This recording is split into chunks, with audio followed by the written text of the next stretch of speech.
Bab 60. Mengharap pertolongan Allah. Aku menutup telepon dengan kasar, membuat mereka semua menatapku dengan pandangan bertanya. Namun, aku putuskan untuk tetap tutup mulut terlebih dahulu, hingga anak-anak tertidur. Kuajak anak-anak masuk ke dalam kamar tamu, membacakan mereka cerita mengenai kisah sahabat bernama Abu Mi'laq yang ditolong malaikat penghuni langit keempat berkat doanya. Dalam kisah tersebut diceritakan jika Abu Mi'laq adalah salah satu sahabat Nabi Muhammad SAW yang berasal dari kalangan Ansor.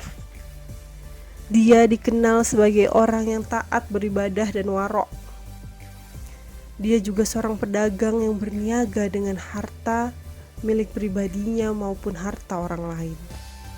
Suatu kali dia bertemu dengan seorang perampok bersenjata di tengah perjalanannya berdagang.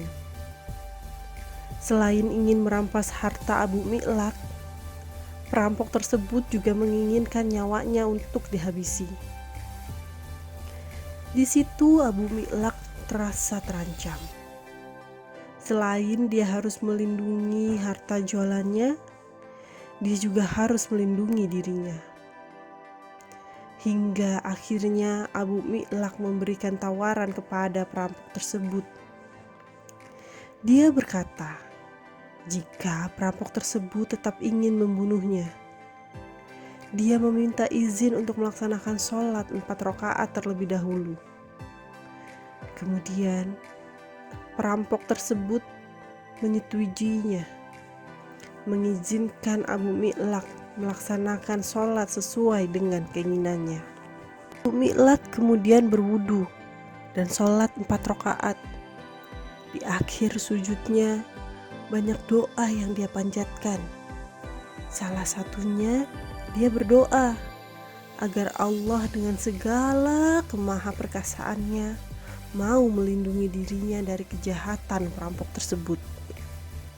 Wahai yang maha pengasih, wahai pemilik arsy yang mulia, wahai yang maha kuasa untuk berbuat apa yang dia kehendaki, aku memohon kepadamu dengan keperkasaanmu yang tidak dapat dijangkau, dengan kerajaanmu yang tidak mungkin diraih, dengan cahayamu yang memenuhi tiap sudut arsy-Mu. Lindungilah hamba dari kejahatan perampok ini.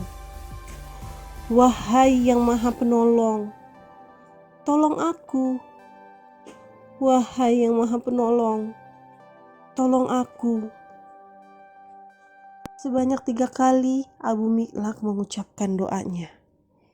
Hingga tiba-tiba datanglah seorang penunggang kuda dengan membawa sebilah tombak pendek di tangannya.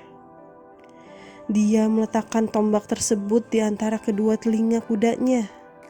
Dan ketika perampok tadi melihatnya, ternyata penunggang kuda itu melaju ke arahnya, lalu menikam dan membunuhnya. Lalu si penunggang kuda tersebut menghampiri Abu Mi'laq seraya menyapanya. Berdirilah, ayah ibuku sebagai tebusanmu. Siapakah Anda? Hari ini Allah telah menolongku dengan perantaramu, tanya Abu Mi'laq kepada penunggang kuda. Aku adalah malaikat penghuni langit keempat. Ketika engkau mengucapkan doa yang pertama, aku mendengar suara gemericing di pintu-pintu langit. Kemudian ketika engkau mengucapkan doa yang kedua, aku mendengar suara bising pada penduduk langit. Lalu engkau mengucapkan doa yang ketiga, hingga dikatakan kepadaku, ini adalah doa orang yang ditimpa bencana. Selanjutnya, aku meminta kepada Allah agar menyerahkan urusan pembunuhan perampok tadi kepadaku. Ujar penunggang kuda tadi, yang ternyata adalah malaikat penghuni langit keempat menjelaskan. Nah, anak-anak, Seperti yang dikisahkan tadi mengenai Abu Mi'laq, kita tidak perlu takut ketika mendapat ancaman dari manusia. Kita hanya perlu berdoa, menyerahkan segala urusan kita kepadanya, memohon pertolongan dengan kasih-Nya, agar Allah sudi untuk menolong kita. Jadi, kita nggak perlu takut sama orang jahat ya, Bu? Tanya langitku saat aku menyelesaikan ceritaku. Nggak perlu sayang, dengarkan deh. Jadi, Al-Hasan pernah berkata, barang siapa yang berwudu lalu mengerjakan sholat 4 rakaat dan berdoa dengan doa yang tadi, maka doanya akan dikabulkan, baik dia sedang ditimpa bencana ataupun tidak. Tante, Tiara mau seperti Abu Mi'laq yang doanya dikabulkan Allah, ditolong sama malaikat penghuni langit keempat juga. Kali ini suara Tiara yang terdengar menanggapi ceritaku. Amin. Tiara jangan lupa selalu berdoa sama Allah ya. Serius deh, Allah tidak akan membiarkan hambanya kecewa karena doa mereka tidak dikabulkan olehnya. Allah akan senang jika ada hambanya yang senantiasa datang kepadanya untuk meminta bantuan. Beneran Tante? Benar sayang.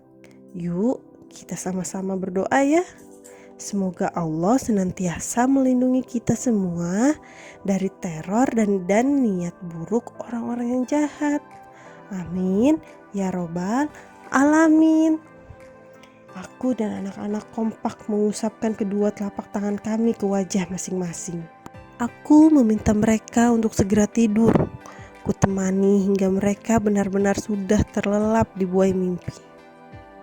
Setelah kupastikan mereka tidur dengan aman, aku beranjak ke arah jendela kamar, memastikan jika jendela sudah terkunci dengan benar. Baru selanjutnya aku beranjak keluar kamar, menemui Mas Danis untuk kembali membicarakan ancaman yang Mas Jazirah berikan melalui telepon tadi. Sebelum mencari Mas Danis, aku memutuskan untuk mampir ke dalam kamar Bu Rosmalia, mengeceknya apa beliau sudah tidur atau belum. Ternyata beliau baru saja menunaikan sholat Isya. Aku lupa, tadi kami memang tidak melaksanakan sholat Isya berjamaah. Sudah Isya, Gi? Tanyanya saat melihatku masuk ke dalam kamarnya. Belum, Bu. Saya baru selesai menidurkan anak-anak. Setelah ini saya sholat, sahutku, menghampirinya yang tengah melipat mukena menjadi lipatan kecil. Jangan tidur malam-malam, Gi. Kamu perlu jaga kesehatan untuk menghadapi masalah ini. Besok, kamu berarti tidak jualan kan ya? Iya, Bu. Mungkin saya akan libur jualan beberapa hari ini hingga kondisinya cukup membaik. Karena bagaimanapun, saya harus menjaga mental anak-anak agar tetap sehat. Saya tidak mau saya sibuk berjualan sementara anak-anak masih dalam kondisi tidak baik-baik saja. Baiklah kalau itu keputusanmu, Gi. Ibu gak masalah. Yang penting jangan nyerah dengan ancaman apapun yang Jazirah berikan. Kamu dan anak-anakmu pantas menjalani hidup yang lebih baik dibandingkan harus kembali bersama dia. Iya, Bu. Doakan saya selalu. Saya juga mohon maaf jika suasananya agak kurang nyaman karena permasalahan ini. Enggak apa-apa, kamu beruntung bertemu dengan Riza dan Danis. Ibu yakin mereka akan melakukan yang terbaik untuk membantu kamu. Iya, Bu, alhamdulillah. Ya udah, sekarang Ibu istirahat dulu. Ibu sudah minum obat belum? Sudah, Ki. Tadi ibu sudah minum obat sebelum sholat isya. Alhamdulillah, kalau gitu ibu istirahat. Saya mau ada yang dibicarakan dulu sama Mas Danis dan Harsa. Ucapku berpamitan, seraya merapikan selimut yang sudah menutupi sebagian tubuh Bu Ros. Aku keluar dari kamar Bu Rosmalia dan berjalan mencari keberadaan Mas Danis. Awalnya aku mengira dia sudah masuk ke kamar. Namun, saat ku ketuk pintunya tidak ada sahutan. Hingga aku mengambil kesimpulan jika dia belum masuk ke dalam kamar milik Mas Riza. Langkahku berlanjut menuju ke ruang tamu, namun belum juga kutemui keberadaannya. Hingga langkahku membawa ini berhenti di depan pintu. Dari sini dapat kulihat jika Mas Danis sedang berbicara serius dengan Harsa. Pandangan matanya menyiratkan kemarahan yang mendalam, membuatku bertanya-tanya, apa gerangan yang sedang mereka bicarakan? Tidak mau menahan rasa penasaran begitu lama, kuputuskan untuk segera menghampiri mereka. Raut kaget bisa kuungkap dari wajah Mas Danis saat dia mulai menyadari kehadiranku di tengah-tengah mereka. Aku sengaja duduk agak jauh dari tempat duduk Mas Danis dan Harsa. Ini kulakukan untuk menjaga jarak agar tidak menimbulkan fitnah jika ada yang melihatnya. Kamu belum tidur, Gi? Tanya Mas Danis gugup. Belum, Mas. Tadi saya baru nidurin anak-anak dan mengecek ibu di kamarnya. Oh, gitu. Mas Danis kenapa mukanya tegang begitu? Ada apa? Tanyaku, mencoba memancingnya berbicara. Tadi, siapa yang telepon kamu, Gi? Dia malah bertanya balik kepadaku, membuatku mau tidak mau menceritakan langsung perihal ancaman Mas Jazira agar aku menghentikan proses perceraian. Brengsek benar memang si Jazira itu. Selama ini kita tahu jika dia sendiri yang menceraikanmu dan berselingkuh dengan Jamilah, anak kepala desa. Tapi kenapa sekarang dia berusaha untuk membuatmu tidak pernah bisa lepas dari sisinya? Mungkin karena dia gagal menikah dengan Jamilah, Mas. Ditambah lagi, dia pernah bilang kepada saya kalau dia memang sengaja ingin menggantung status pernikahan kami agar saya tidak bisa menikah lagi dengan pria manapun. Karena saya tidak punya surat cerai membuktikan jika saya seorang janda.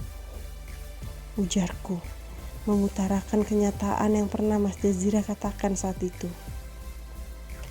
Sampai sekarang, aku masih tidak menyangka jika pria yang dulu sangat kucintai dan hormati itu begitu picik memperlakukanku. Sakit jiwa kayaknya dia, Gi.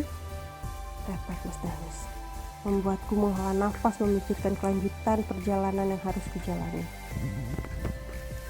Terus, tadi gimana pas Mas Danis bikin laporan ke polisi dan melapor kepala desa?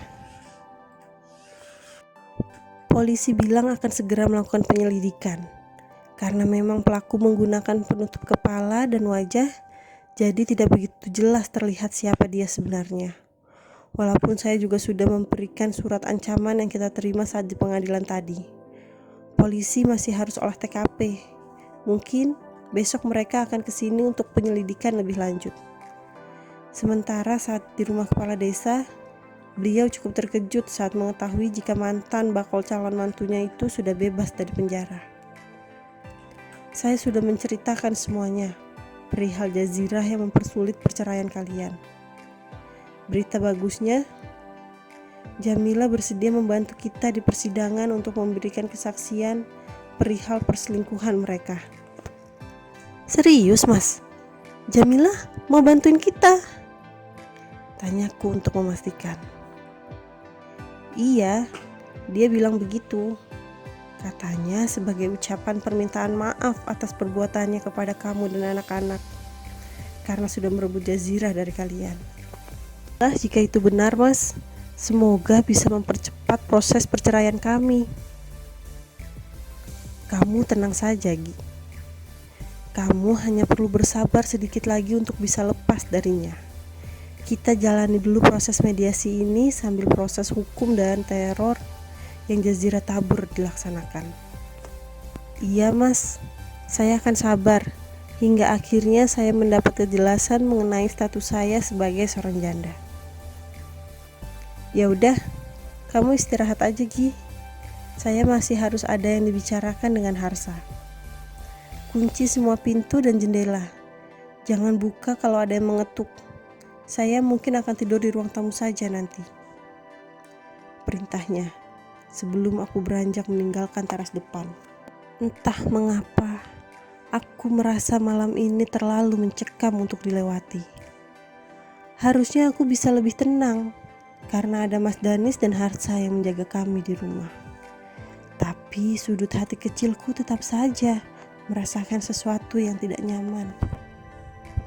Aku putuskan ke kamar mandi terlebih dahulu untuk mengambil wudhu dan sikat gigi sebelum akhirnya masuk ke dalam kamar.